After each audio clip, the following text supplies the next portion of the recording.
Hi Year 9, Mr. Tapley here for your next lesson of Year 9 Humanities.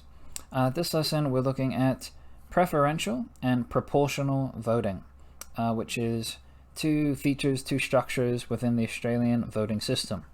And our success criteria is to define what is preferential voting and what is proportional voting, and then explain why we have those processes in the Australian electoral system. So in the past lesson, we looked at voting in the House of Reps and the Senate, so we kind of looked at who we're voting for. This lesson's the how we're voting for. How we are voting, sorry.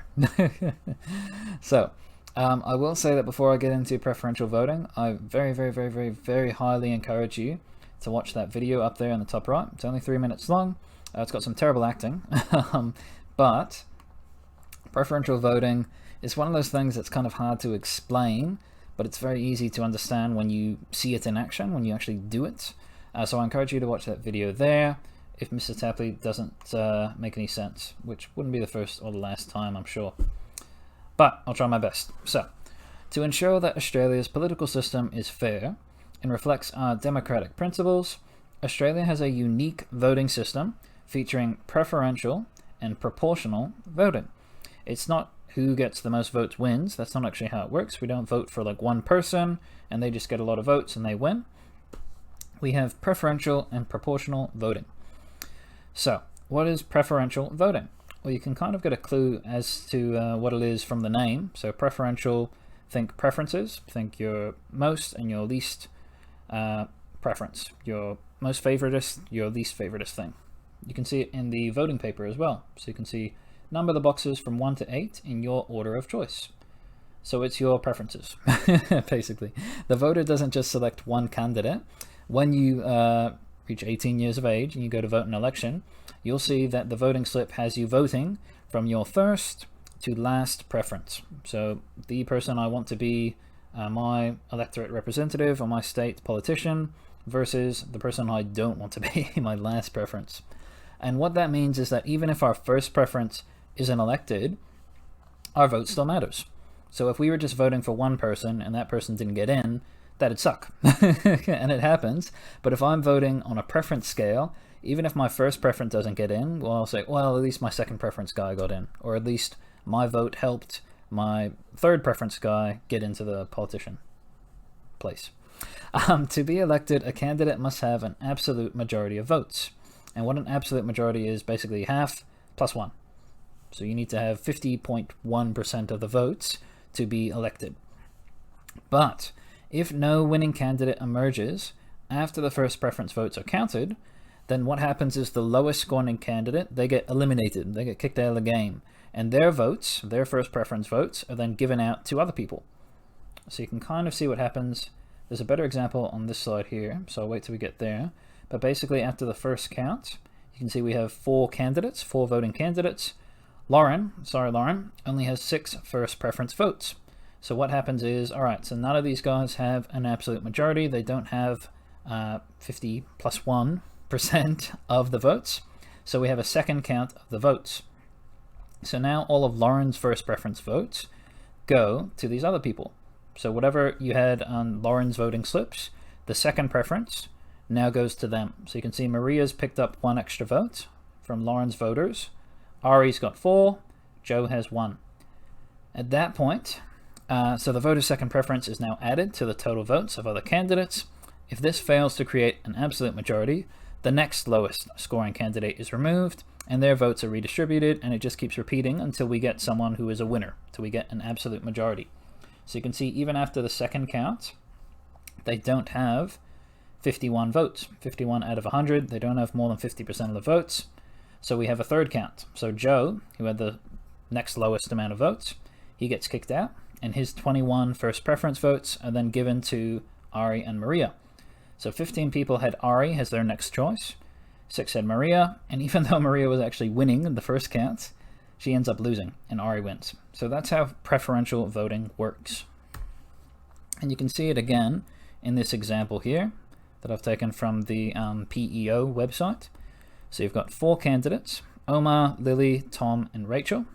So in the first count, there's 100,000 votes, which means you need 50,001 votes to win. You need that absolute majority. After the first count, nobody has 50,000 votes. So Lily's got the least amount of votes. She gets kicked out. Bye, Lily. Sorry.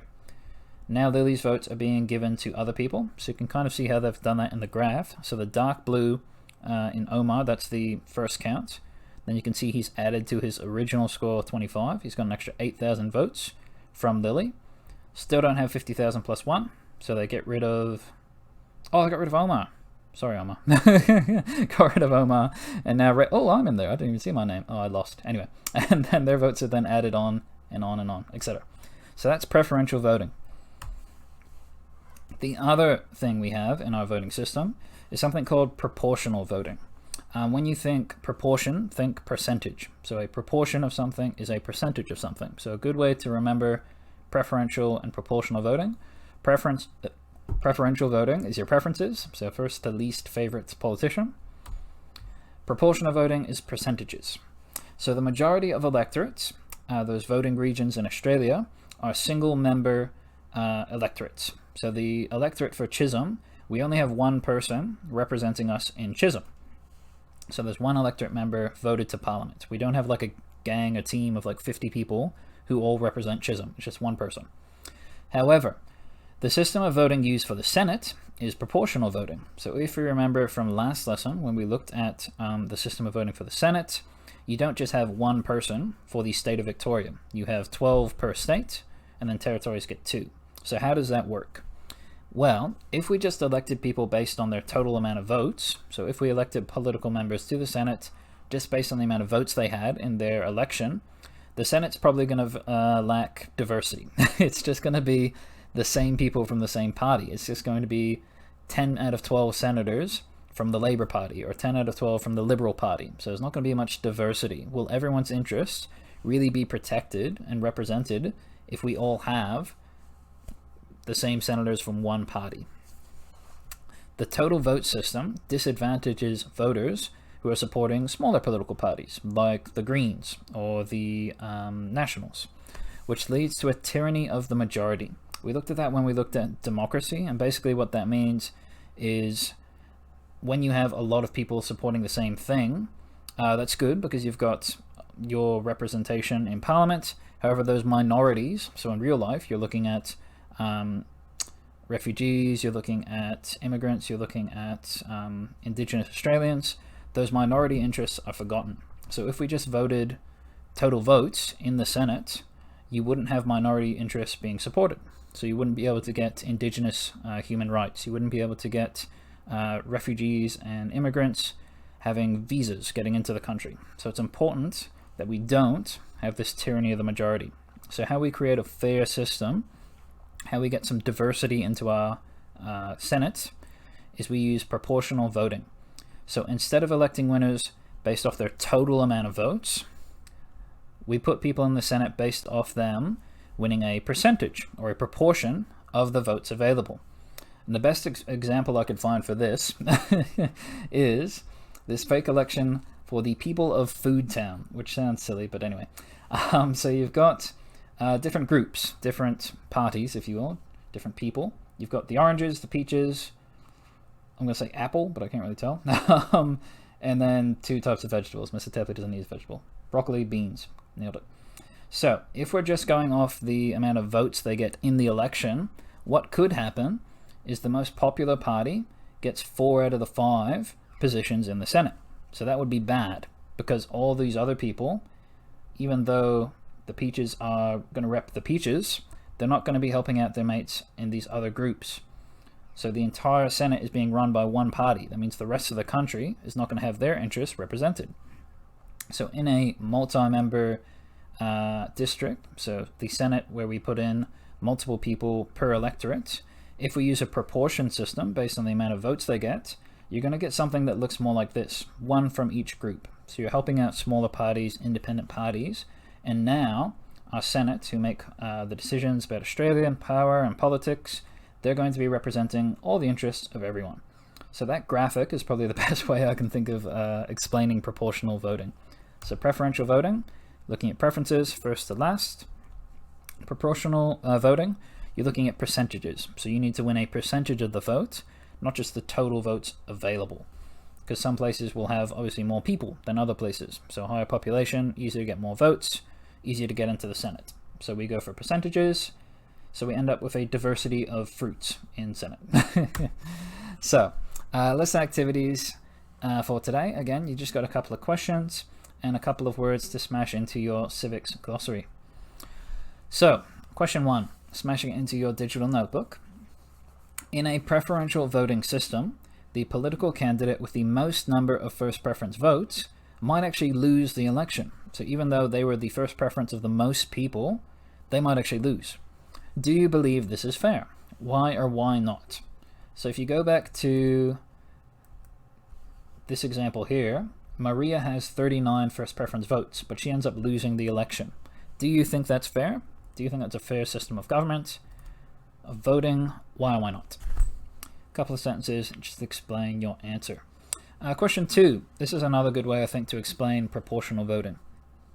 Let's say, hypothetically, GWSC holds a school council election where the candidates with the most total votes, so not proportional voting, this is just the amount of votes you get, the candidates with the most total votes are then placed in charge of major decisions at the school. We've got 5 positions, so in theory we'll end up with some from each year level. But as the larger year levels, I actually looked this up. You guys have the second least amount of students, like per year level. Year 7s have the most, then it's year 8, year 11, year 9, and then the year 10s are the smallest year level. So as the larger year levels, since we're going off total votes, year 7s actually get 2 representatives on the school council, year 8 get 2, and year 11 get 1. So the year 9s have no representation under a total vote system. How would proportional voting address this? How would this fix your lives? Because you have a smaller amount of people in your political party or in your electorate, if you will. How would proportional voting lead to a more diverse and representative school council? Question 3. Think about Food Town. The honorable people of Food Town. Question 3, adding the following terms to your civics glossary. We're just smashing in preferential and proportional voting. And if you guys remember from last lesson, again, you are free to use your little glossary from the PEO. Oh, the flag changes color. I didn't know that. Neat. So I just go to P and I look for those 2 keywords. But again, you need to write it out in your own words. You can't just copy the definition word for word, because I'll know, because I know where you got it from. And yeah, if you have any questions about what you're doing today, guys, please let me know. We've got 2 more lessons this week.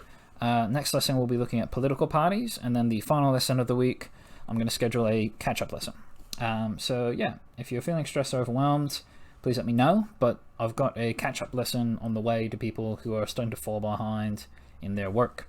And yeah, hope you're well, guys. Best of luck. Cheers.